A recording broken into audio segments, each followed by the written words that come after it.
अस्सलाम वालेकुम स्टूडेंट, आज हम पढ़ेंगे third chapter atom and molecule.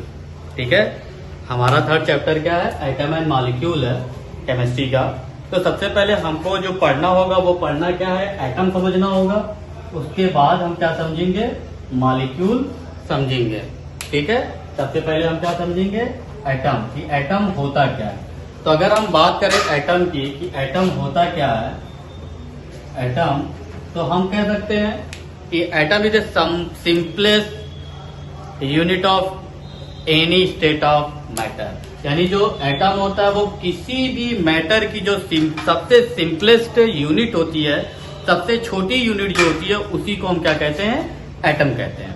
जैसे एक एग्जांपल, अगर मैं एग्जांपल की बात करूं, एक एग्जांपल मैं दूं कि जैसे हम एक चौक ले लेते हैं। अगर हम चौक को पीटते जाएं, तोड़ते जाएं, तोड़ते जाएं, तोड़ते जाएं, तो हम देखते हैं कि जितनी हम चौक को तोड़ते जाएंगे उसका एक पार्टिकल टूटता जाएगा, टूटता जाएगा, टूटता जाएगा। लेकिन एक ऐसा पार्टिकल आएगा जिसको हम ब्रेक डाउन नहीं कर पाएंगे। यानी एक जो सबसे लास्ट पार्टिकल होगा, सबसे माइन्यूट, सबसे छोटा पार्टिकल होगा, जो ब्रेक डाउन ही नहीं होगा, वो जो पार्टिकल जो ब्रेक डाउन नहीं होगा, उसी को हम क्या कह सकते हैं? एटम कह सकते हैं। जैसे ये मार्कर की एग्जांपल दो। अगर इस मार्कर को ले लें, मार्कर को हम काटते जाएं, छोटे से छोटे पार्टिकल्स में काटते जाएं, काटते जाएं, काटते जाएं, फिर एक पार्टिकल ऐसा आएगा जिसको हम ब्रेक डाउन नहीं कर पाएंगे। और जिस पार्टिकल को हम ब्रेक डाउन नहीं कर पाएंगे वो सबसे सिंपलेस्ट पार्टिकल होगा, यानी सबसे माइन्यूट, सबसे सिंपल, सबसे छोटा पार्टिकल्स होगा।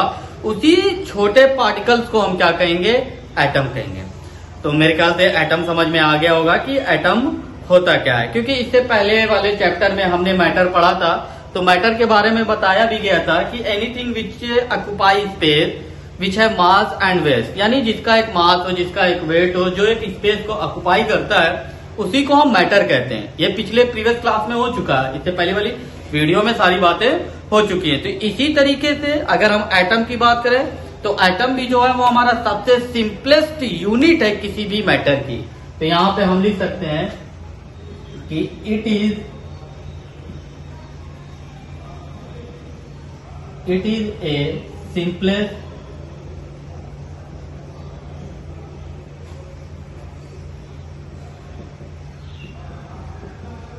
simplest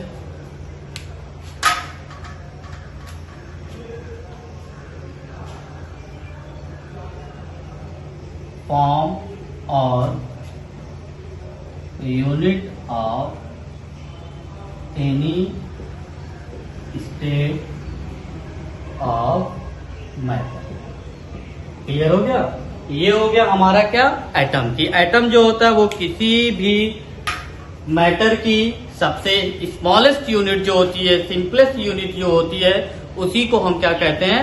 एटम कहते हैं। अब इसको हम आगे भी लिख सकते हैं कि it can not be broken down chemically या फिर मैकेनिकली, यानी इसको हम केमिकली या मैकेनिकली इसको तोड़ नहीं सकते। तो ये हमारा एटम हो गया।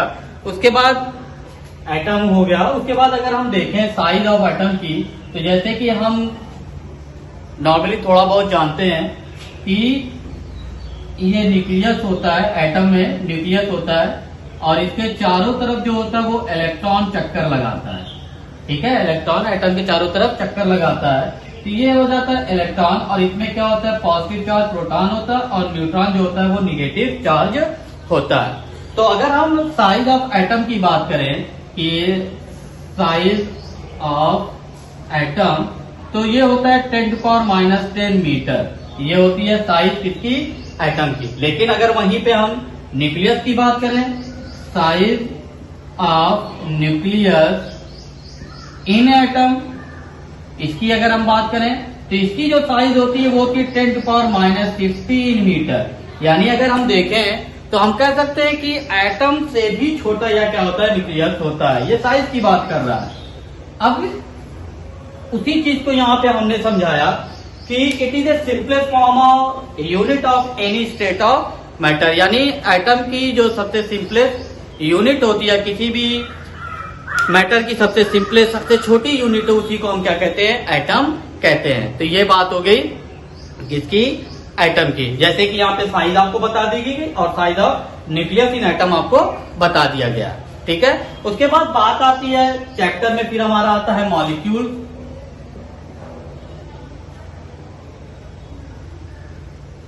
अगर हम मॉलिक्यूल्स की बात करें कि मॉलिक्यूल्स होता क्या है, ठीक है, तो बताया जाता है इवन 2 और मोर atom combine together chemically called molecule. यानी जब 2 या 2 से ज्यादा एटम केमिकली कंबाइन होते हैं तो जो फॉर्मेशन होता है वो किस चीज का होता है, मॉलिक्यूल्स का होता है। तो पहले हम लिख लेते हैं फिर समझते हैं। इवन 2 और more atom combine chemically to form molecule। ठीक है, यानी जब 2 या 2 से ज्यादा एटम केमिकली कंबाइन होते हैं तो उसे हम क्या कहते हैं, एटम मॉलिक्यूल्स कहते हैं। अब क्या बात आ रही, 2 या 2 से ज्यादा एटम की बात कर रहा है या फिर एलिमेंट की बात कर, जैसे पहले वाली चैप्टर में हमने पढ़ा था एलिमेंट जो टोटल थे 118 थे, जैसे सोडियम था, पोटेशियम था, कार्बन था, नाइट्रोजन था, ऑक्सीजन था, फ्लोरीन, ये सारे क्या हमारे एलिमेंट है। टोटल 118 एलिमेंट थे।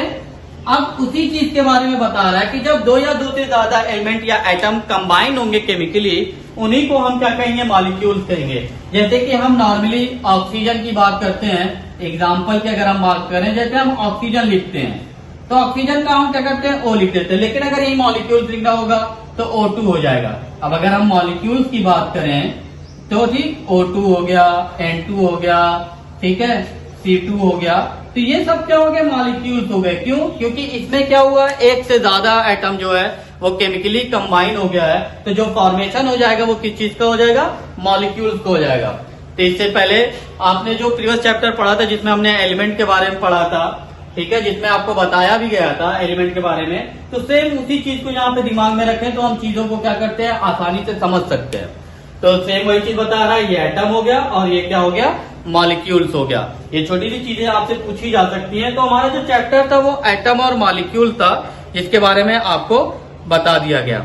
उसके बाद चैप्टर के अकॉर्डिंग जो हमारी नेक्स्ट डिफिनेशन आती है, जो नेक्स्ट टॉपिक आता है वो आता है लॉ ऑफ केमिकल कॉम्बिनेशन। अब हम क्या पढ़ेंगे, इसमें हम केमिकल कॉम्बिनेशन की बात पढ़ेंगे, नियम की बात करेंगे, लॉ पढ़ेंगे किसके, तो एटम एंड मॉलिक्यूल्स। अगर ये चीज आपको समझ में आ गई हो तो लॉ ऑफ केमिकल कॉम्बिनेशन जो होगा वो आपको आसानी से समझ में आ जाएगा।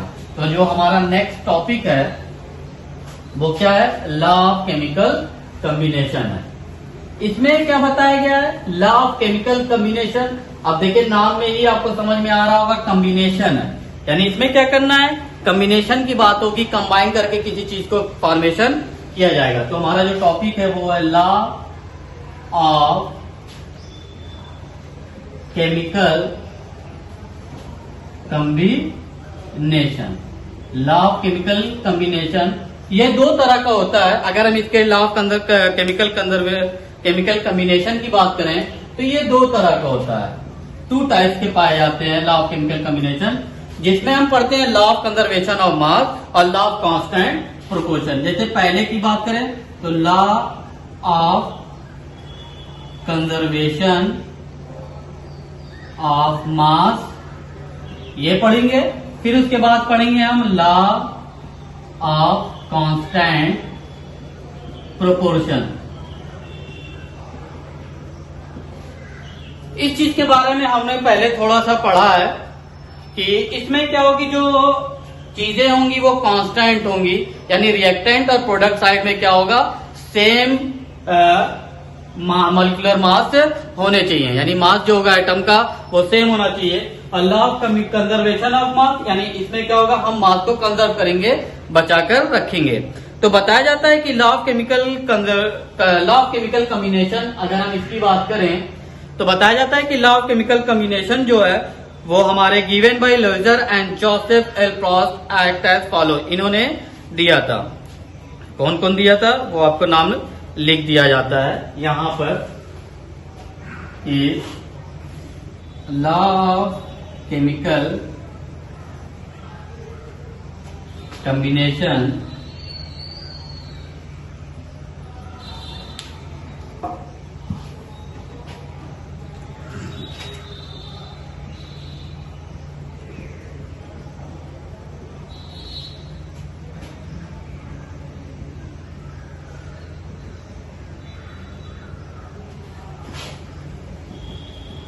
Law of chemical combination given by, दो लोगों ने दिया है, लवेजर and Joseph L Proust.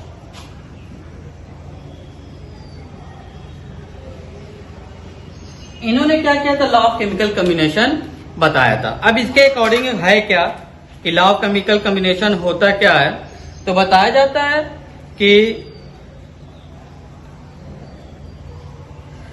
these are known as the law of communication. A number is law has been proposed throughout the experiment studies. इन्होंने बताया था कि कोई भी केमिकल कॉम्बिनेशन कहीं पे भी अगर हम दो चीजों को जोड़ते हैं, जैसे कि अगर मैं एग्जांपल की बात करूं तो जैसे हम Na+Cl लिखते हैं तो बनाता है NaCl, ठीक है, ये आपको दिख रहा होगा। तो इसमें दोनों चीजें आएंगी, बिना law of conservation of mass और बिना लॉ ऑफ कांस्टेंट प्रोपोर्शन के हम किसी भी केमिकल रिएक्शन को नहीं लिख सकते हैं। अगर हमें किसी भी केमिकल रिएक्शन को लिखना है तो हमको क्या करना होगा, देखना होगा कि रिएक्टेंट साइड और प्रोडक्ट